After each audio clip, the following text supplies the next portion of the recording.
A palavra mais compreendida no mundo é ok. A segunda é Coca-Cola. Eu não olho nada.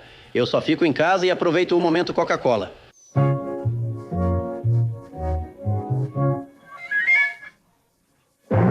A empresa Coca-Cola é enorme. Eles vendem 2,2 bilhões de porções de suas bebidas todos os dias. Uma porcentagem significativa de todas as bebidas que os humanos consomem diariamente pertence a uma única empresa, só para você ter uma ideia da escala. A receita da empresa Coca-Cola, com suas 200 marcas de bebidas, é o dobro do faturamento da Pepsi Botuacol. Mas mais da metade da receita da Pepsi vem de salgadinhos e petiscos, não de bebidas. A empresa Coca-Cola tem 4 vezes o tamanho de sua concorrente mais próxima. A empresa tem distribuição em praticamente todos os países, exceto Coreia do Norte e Cuba, e um portfólio de marcas em todas as principais categorias de bebidas. Ou, para simplificar, a Coca-Cola domina o que você bebe. E no vídeo de hoje você vai aprender por que a Coca-Cola foi inicialmente vendida em farmácias. Por que Warren Buffett continua comprando mais ações e como eles gastaram dezenas de bilhões de dólares para fazer o mundo beber a sua receita secreta de água com açúcar. Provavelmente bebemos 5 latas de 350 ml por dia e isso dá cerca de 700 calorias. E eu venho fazendo isso mais ou menos a minha vida toda. Não consigo imaginar alguém que se sinta melhor do que eu. Quando se trata das empresas mais poderosas do planeta, a companhia Coca-Cola tem uma vantagem enorme. Ela foi inventada há 137 anos. Em 1886, um químico chamado John Pemberton, que morava em Atlanta, Geórgia, estava tentando entrar no mercado de medicamentos patenteados. O mercado não regulamentado de bebidas medicinais estava em alta, e o favorito pessoal de Pemberton, Vin Mariani, incluía uma boa dose de vinho e cocaína.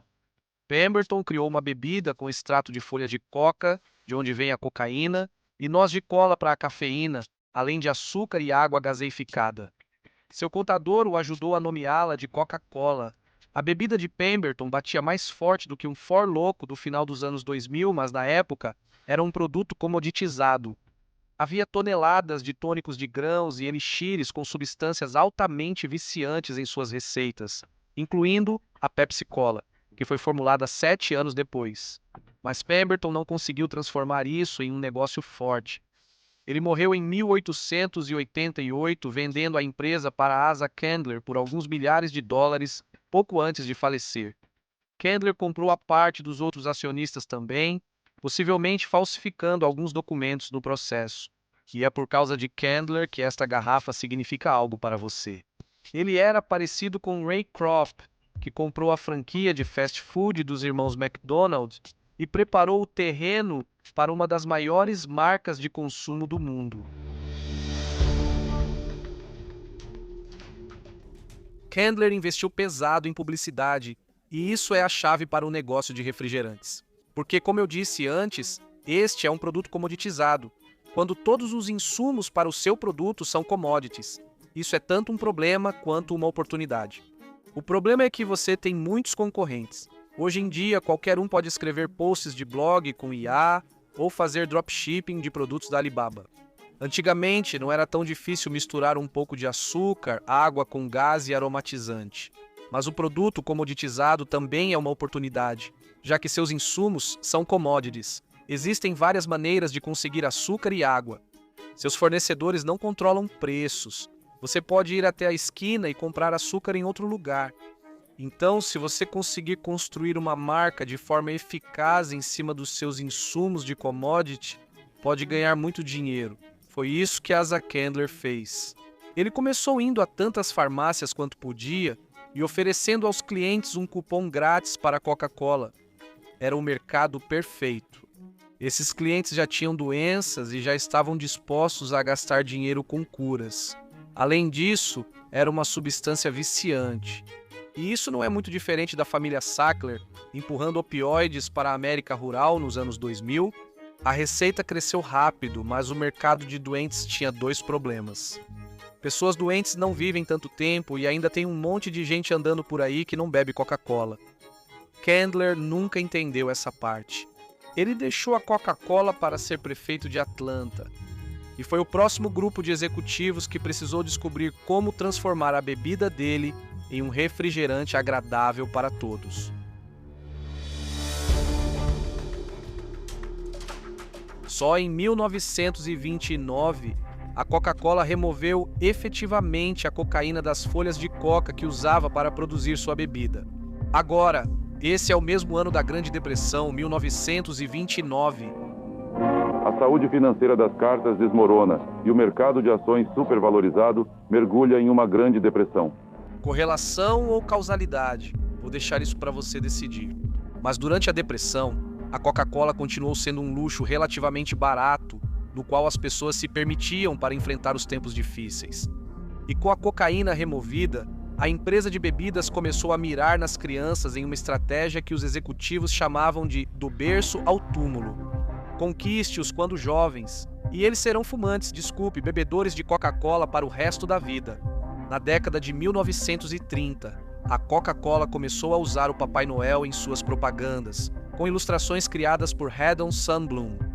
Esses anúncios retratavam o Papai Noel como uma figura alegre de roupa vermelha, o que era uma mudança em relação à postura mais severa e julgadora que ele tinha antes. Historicamente, a campanha foi tão culturalmente significativa que mudou a imagem convencional do Papai Noel que as pessoas tinham em mente. Anteriormente, as representações mostravam o Papai Noel de verde e não particularmente gordinho. Os anos 30 também foram a década em que a Coca-Cola começou a investir em endossos de celebridades. Tudo começou com Clark Gable. Na década de 50 já trabalhavam com Elvis e Marilyn Monroe. O objetivo era associar o refrigerante à juventude, glamour e status. Isso foi pioneiro na época e, por ser relativamente novo, era extremamente eficaz. Isso também preparou o terreno para o fenômeno atual de celebridades terem suas próprias marcas. A Coca-Cola continuou a impulsionar o marketing de ponta até meados do século. Na década de 1960, a Coca-Cola criou uma equipe interna de dados. Esse foi um período em que o uso de dados no marketing ainda estava no início. Eles cruzaram dados de vendas e métricas de marketing para avaliar a eficácia de suas campanhas publicitárias. Ao analisar, a equipe identificava quais campanhas repercutiam nos consumidores e aumentavam as vendas. Agora, isso parece super óbvio hoje em dia, mas imagine como esse processo era manual antes da internet e dos computadores baratos. Era necessário um investimento considerável. Mas esse investimento permitiu que a Coca-Cola tomasse decisões informadas sobre compra de mídia, desenvolvimento de produtos e como direcionar diferentes segmentos do mercado. Os dados também mostraram para eles que as inserções de produtos eram muito eficazes. Em 1982, a Coca-Cola adquiriu a Columbia Pictures para integrar verticalmente seus produtos e conhecimentos de marketing ao setor de entretenimento. Eles seguiram a aquisição com a criação da TriStar Pictures, uma joint venture com a CBS e a HBO. Com isso, a Coca-Cola apareceu em vários dos filmes mais icônicos das duas décadas seguintes. Os Caça-Fantasmas e Karate Kid, em meados dos anos 80, depois Jerry Maguire e MIB, Homens de Preto, nos anos 90. Venderam o estúdio para a Sony, mas é inegável a relevância cultural que conquistaram com esses esforços. Certo, enquanto estávamos gravando, descobri que Hannah nunca tinha tomado uma coca antes. Então vamos fazer ela experimentar enquanto eu faço a leitura triste. Saúde. Buffett adora grandes marcas porque elas geram grandes lucros. Eu gosto de marcas maravilhosas, você tem que cuidar delas e para cuidar de uma grande marca, sabe, é para sempre. A Coca-Cola havia decifrado o segredo de vender enormes volumes de água com açúcar com uma margem alta. A Fur manteve consistentemente margens brutas de 60% por décadas. Isso significa que, para vender $1 de Coca-Cola, custa apenas 40 centavos em fabricação e distribuição. Uma porcentagem significativa dos 60% restantes vai para marketing e outros custos associados à administração de um negócio, como jurídico, administração e outras coisas do tipo. Mas eles também geram um fluxo de caixa enorme e pagam dividendos aos seus acionistas. E em grande escala, tudo isso fica muito melhor. A Coca-Cola transferiu a maior parte de sua produção para países de baixo custo como Guatemala, Indonésia e Índia.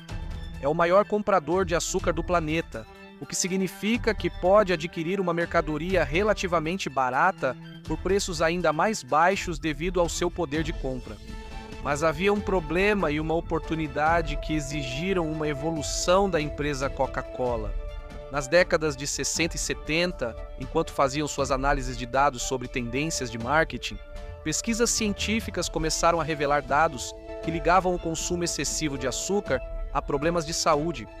Isso chegou ao auge com a publicação de um livro, Puro, Branco e Mortal, do novo nutricionista britânico John Yudkin, em 1972.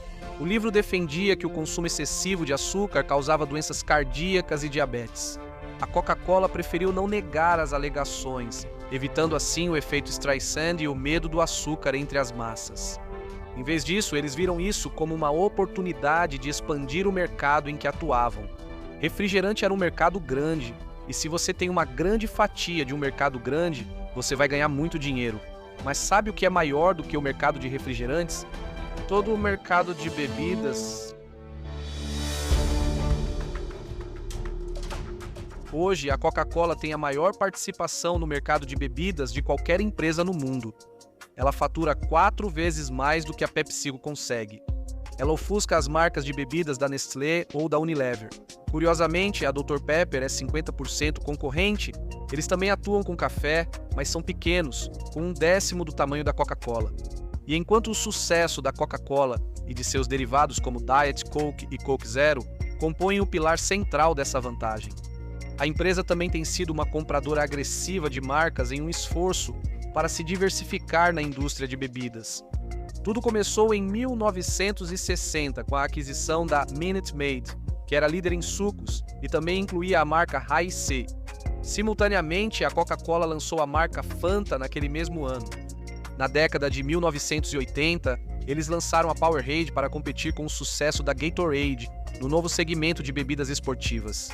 Eles ficaram para trás por décadas e acabaram sendo ultrapassados pela Body Armor, que adquiriram em 2021 por 5,6 bilhões de dólares. Eles adquiriram a Barq's Root Beer em 1995 e os direitos fora dos Estados Unidos da Cadbury Schweppes em 1999. Eles também lançaram a marca de água Dasani em 1999. Desde o início do século, eles adquiriram Golden Peak Tea, Vitamin Water, Smart Water, Honest Tea, Topo Chico, Fairlife Milk e Costa Coffee. Eles também lançaram a marca Simply Juice. Todas essas marcas explodiram em popularidade após a aquisição, porque a Coca-Cola tem a melhor rede de distribuição de todas as empresas de bens de consumo. Eles têm 30 milhões de clientes, não são pessoas comprando bebidas, são 30 milhões de varejistas que compram produtos da Coca-Cola e vendem para seus próprios clientes. Mas em 2020 o portfólio deles já tinha aumentado para mais de 500 marcas.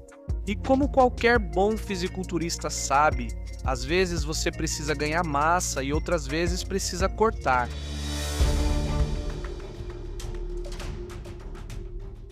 Seria impossível ter 500 marcas de bebidas e não ter algumas redundâncias no seu portfólio.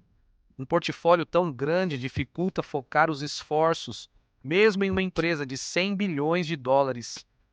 Então, em meados de 2020, a empresa anunciou que cortaria seu portfólio de marcas pela metade. Ela descontinuou Tab, Zico Coconut Water e Odwalla. O mesmo aconteceu com 2 bebidas regionais, Great Neck Northern Ale da Virgínia e Delaware Punch. Honest Tea foi vendida para que pudessem focar ainda mais na marca Golden Peak. A visão era que a empresa Coca-Cola focasse ainda mais em seus produtos de sucesso e eliminasse qualquer marca que não tivesse potencial para gerar pelo menos $1 bilhão em receita. Mas essa não foi a única engenharia financeira pela qual a empresa passou recentemente. Eles também separaram suas operações de engarrafamento em empresas distintas. Historicamente, a Coca-Cola passou por períodos em que possuía operações de engarrafamento e outros em que terceirizava esse processo para parceiros. E isso faz certo sentido. Construir marcas exige muito marketing, e isso deve seguir como a principal competência da Coca-Cola a qualquer custo. Engarrafar a receita é um processo de fabricação em larga escala aliado à logística. É um círculo de competência diferente e também é menos eficiente em termos de capital quando a empresa Coca-Cola direciona dinheiro para o marketing.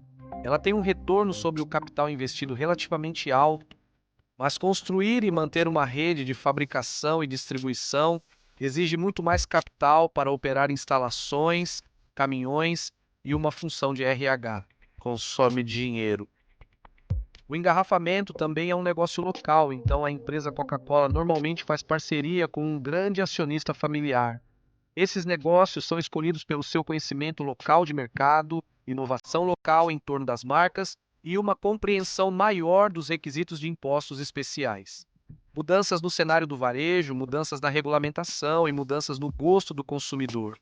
Mas como a Coca-Cola geralmente ainda possui cerca de 20% desses ativos de engarrafamento e tem assento no conselho deles. Eles podem coletar informações práticas e usá-las para orientar suas operações internacionais. Eles aprendem com os melhores engarrafadores de algumas regiões e levam essas habilidades para outros lugares. Separar o engarrafamento ainda traz outra vantagem, um pouco mais cínica. Em todo o mundo, a Coca-Cola enfrentou problemas legais na Colômbia. Funcionários das engarrafadoras tentaram se sindicalizar, mas a intimidação dos organizadores prejudicou a imagem da Coca-Cola. Quando isso ocorreu na Guatemala, virou um padrão de comportamento corporativo ligado à maior empresa de bebidas do mundo. Mas agora, se uma empresa local de engarrafamento for acusada de comprar políticos ou de sufocar esforços de sindicalização, a Coca-Cola pode simplesmente lavar as mãos e dizer: "Isso não é com a gente. Não sabemos o que acontece com nossos parceiros, só vendemos água com açúcar, pessoal."